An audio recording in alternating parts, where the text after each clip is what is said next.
नमस्कार दोस्तों। आज मैं आपके लिए एक छोटी सी कहानी लेकर आई हूँ। तो चलिए सुनते हैं।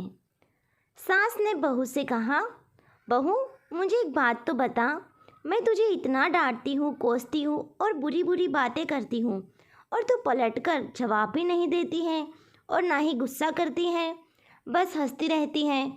बहू को तो जैसे सुनाने के लिए कहानी ही मिल गई। कहने लगी, माँ जी आपको एक बात बताती हूँ। जब मैं छोटी थी तो मुझे हमेशा लगता था कि मेरी माँ मेरी सगी माँ नहीं है, क्योंकि वह मुझसे घर के सारे काम करवाती थी। कोई काम मुझसे गलत हो जाता तो मुझे डांट भी पड़ती और कभी कभी तो मार भी पड़ती थी। लेकिन माँ थी वह मेरी, मुझे उनसे डर लगता था। कभी कभी गुस्सा भी आ जाता, लेकिन मैंने कभी उन पर गुस्सा किया नहीं। यहाँ तक कि जब मैं कॉलेज से घर आती तो कुछ देर आराम करने के बाद तुरंत मुझे सारे काम करने पड़ते। फिर जब मेरी भाभी आई तो जैसे मेरे काम और ज़्यादा ही बढ़ गए। होना तो यह चाहिए था कि बहू आई तो सारी जिम्मेदारियां उस पर डाल दी जाए, लेकिन मेरी माँ ने फिर भी मुझसे ही सारा काम करवाया। कभी कभी तो भाभीयों का काम भी मुझसे करवाया करती और कहती, कर दिया करो, कुछ नहीं होगा, तुम्हें ही आसानी होगी जब तुम अपने ससुराल जाओगी।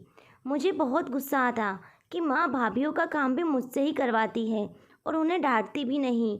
फिर मेरी शादी के 2 दिन पहले मेरी माँ ने मुझे बड़े प्यार से अपने पास बिठाया और कहने लगी, बेटा आज तक समझना कि मैं तेरी सास थी। मैंने तुझे प्रैक्टिस करवा दी है और तुझे बता दिया है कि सास ऐसी भी होती है।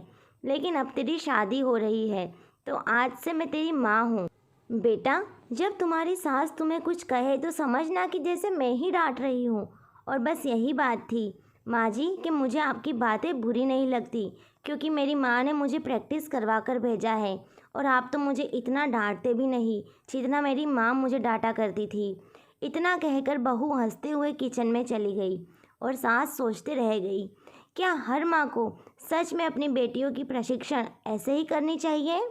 इस कहानी पर आपकी राय हमें कमेंट करके ज़रूर बताइए और कहानी अच्छी लगे तो लाइक, शेयर और सब्सक्राइब करना बिल्कुल ना भूलें और हमें कमेंट करके ज़रूर बताइए। कहानी सुनने के लिए आपका बहुत बहुत धन्यवाद।